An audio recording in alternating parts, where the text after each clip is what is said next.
బనకచెర్ల స్థానంలో కొత్త ప్రాజెక్టుకు రంగం సిద్ధమవుతుంది. పోలవరం నల్లమల సాగర్ అనుసంధానం చేపట్టేందుకు ఏపీ ప్రభుత్వం ప్రయత్నాలు ముమ్మరం చేస్తుంది.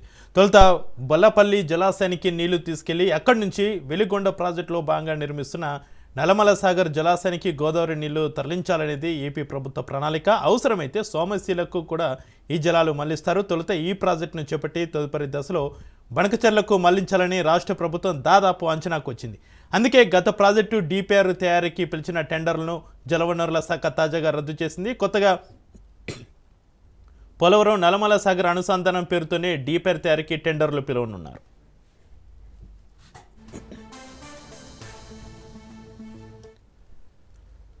పోలవరం బనకచెర్ల అనుసంధానం స్థానంలో పోలవరం నల్లమల సాగర్ అనుసంధానం ప్రాజెక్టుకు కొత్త రూపు ఇచ్చి ఆ మేరకు ప్రతిపాదనలు కేంద్ర ప్రభుత్వానికి కేంద్ర ఆర్థిక మంత్రికి సమర్పించింది. ఈ నేపథ్యంలో డిపిఆర్ తయారీకి పాత ప్రతిపాదన ఉంచితే ఇక ఇబ్బందికరమని భావించారు. ఉన్నత స్థాయిలోనూ ఇక నుంచి పోలవరం నల్లమల సాగర్ అనుసంధానంగానే పరిగణించాలన్న ఆదేశాలు కింది స్థాయి అధికారులకు అందాయి. దీంతో డిపిఆర్ తయారీకి కన్సల్టెన్సీ నియామకం కోసం గతంలో గుంటూరు జలవనరుల శాఖ ఎస్సీ పిలిచిన టెండర్లను తాజాగా రద్దు చేశారు.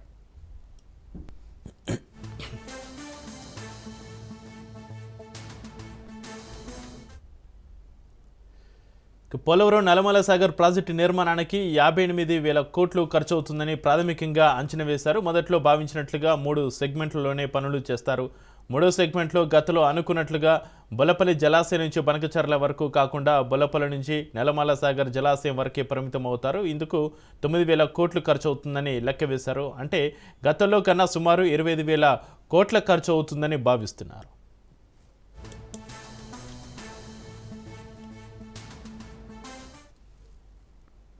ఇక బనకచెర్ల స్థానంలో కొత్త ప్రాజెక్టుకు రంగం సిద్ధం. పోలవరం నల్లమల సాగర్ అనుసంధానం చేపట్టేందుకు ఏపీ ప్రభుత్వ ప్రయత్నాలకు సంబంధించి మరింత సమాచారాన్ని మా ప్రతినిధి సంతోష్ లైవ్ అందిస్తారు. సంతోష్, ఏదైతే ఇక పోలవరం బనకచెర్ల ప్రాజెక్టుపై ఏపీ ప్రభుత్వం అయితే గనక ఆ యొక్క నిర్ణయాన్ని వెనక్కి తీసుకోవడం, తాజాగా చూసుకున్నట్లయితే గనక ఈ యొక్క స్థానంలో పోలవరం నుంచి నల్లమల సాగర్ ప్రాజెక్ట్ అయితే గనక పూర్తి స్థాయిలో నిర్మించేందుకు ఇటు ఏపీ ప్రభుత్వం కసరత్తు చేస్తుంది. ఈ నేపథ్యంలోనే బనకచెర్ల ప్రాజెక్ట్ డిపిఆర్ ఏదైతే ఉందో దాని తయారీకి సంబంధించినటువంటి టెండర్లు రద్దు చేయడం, దీంతో పాటు ఇక నల్లమల సాగర్ కి ఏదైతే రాయలసీమను సస్యశ్యామలం చేసేందుకు మరో సరికొత్త నూతన అధ్యాయానికి అయితే కనుక ఏపీ ప్రభుత్వం తెరతీసినటువంటి పరిస్థితులు కూడా కనబడతా ఉన్నాయి. ఎందుకంటే ఈ బనకచెర్ల ప్రాజెక్ట్ అనేది కూడా 2 తెలుగు రాష్ట్రాలకు సంబంధించినటువంటి సున్నితమైనటువంటి అంశం. ఈ బనకచెర్ల ప్రాజెక్టు ఏపీ ప్రభుత్వం తెరపైకి తీసుకొచ్చిన దగ్గర నుంచి కూడా కొన్ని అంశాలు లేవనెత్తడంతో ఇక కేంద్ర ప్రభుత్వం రంగంలోకి దీనిపై కూడా ఒక కమిటీ అనేది వేయడం జరిగింది. అయితే ఈ కమిటీ ఇచ్చినటువంటి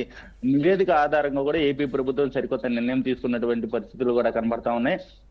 పోలవరం నుంచి నల్లమల సాగర్ ప్రాజెక్ట్ అయితే కనుక డిపిఆర్ సిద్ధం చేస్తున్నట్టు కూడా ఇటు ఏపీ ప్రభుత్వం నిర్ణయం తీసుకున్నటువంటి పరిస్థితులు. ఏదైతే ఇటు పోలవరం నుంచి 3 సెగ్మెంట్ల రూపంలో అయితే కనుక ఈ యొక్క నల్లమల సాగర్ కి ఈ యొక్క నీళ్లు తరలించే విధంగా కూడా ఇటు ప్రణాళికలు సిద్ధం చేసినటువంటి పరిస్థితులు కూడా కనబడతా ఉన్నాయి. మొదటి సెగ్మెంట్ లో భాగంగా ఏదైతే పోలవరం నుంచి ప్రకాశం బ్యారేజ్ వరకు నీరు, ఆ తర్వాత ప్రకాశం బ్యారేజ్ నుంచి బొల్లాపల్లి వరకు కూడా, అంటే బొల్లాపల్లిలో ఒక ప్రాజెక్ట్ నిర్మించేందుకు కూడా ప్రభుత్వం అయితే కనుక సిద్ధం చేసినటువంటి పరిస్థితులు ఉన్నాయి. అక్కడి నుంచి కూడా బొల్లాపల్లి ప్రాజెక్ట్ నుంచి ఇక నల్లమల సాగర్ వరకు కూడా ఇటు నీటిని అయితే కనుక తరలించే ప్రయత్నాలు అయితే చేయనున్నట్టు కూడా తెలుస్తోంది. ఏదేమైనప్పటికీ రాయలసీమను అయితే కనుక సస్యశ్యామలం చేసే దిశగా అయితే కనుక కూటమి ప్రభుత్వం నిర్ణయం తీసుకుంటున్నట్టు కూడా తెలుస్తోంది. అవసరమైతే కనుక అక్కడి నుంచి ఏదైతే నల్లమల సాగర్ నుంచి కూడా ఈ యొక్క వాటర్ ని సోమశీలకి తరలించే ప్రయత్నాలు అయితే చేస్తున్నటువంటి పరిస్థితులు కూడా కనబడతాయి. ఏదేమైనప్పటికీ ఈ యొక్క ప్రాజెక్ట్ అనేది కూడా ఇప్పుడు ఎంతో ప్రతిష్టాత్మకంగా నిర్మించేందుకు కూటమి ప్రభుత్వం నిర్ణయం తీసుకోవడంతో పాటు దీనికి డిపిఆర్ సిద్ధం చేసేందుకు కూడా రంగం సిద్ధం చేయాలంటూ కూడా ఇటు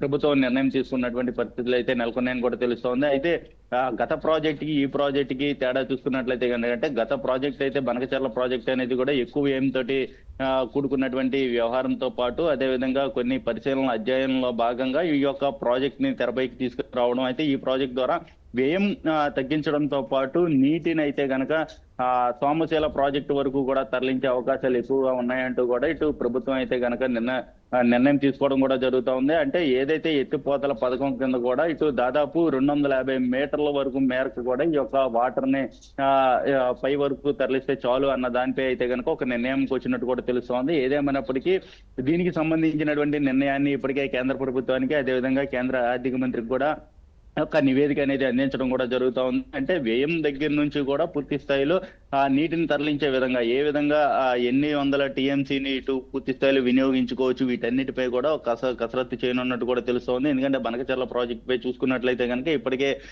పొరుగు రాష్ట్రం సైతం కూడా కొన్ని అభ్యంతరాలు వ్యక్తం చేయడం, అదే విధంగా మిగులు జలాలు మాత్రమే ఇటు వాడుకుంటామన్నటువంటి ఏపీ ప్రభుత్వం దానికైతే కనుక అభ్యంతరం తెలియజేయడంతో కేంద్ర ప్రభుత్వం అయితే కనుక ఒక కమిటీ వేయడం, దీనికి సంబంధించి ఒక పూర్తి స్థాయిలో అయితే కనుక అభ్యంతరాలు వ్యక్తం చేయడంతో ఇటు ఏపీ ప్రభుత్వం నిర్ణయాన్ని వెనక్కి తీసుకోవడం, దీని స్థానంలో అయితే కనుక పోలవరం సమస్యలకు సంబంధించినటువంటి అంశం తెరపైకి రావడంతో ఇక పూర్తి స్థాయిలో 3 సెగ్మెంట్ల రూపాల్లో అయితే కనుక ఈ ప్రాజెక్ట్ నిర్మించేందుకు ఏపీ ప్రభుత్వం అయితే నిర్ణయం తీసుకున్నట్టు కూడా తెలుస్తా ఉంది మొత్తంగా అయితే. Right, thank you Santosh.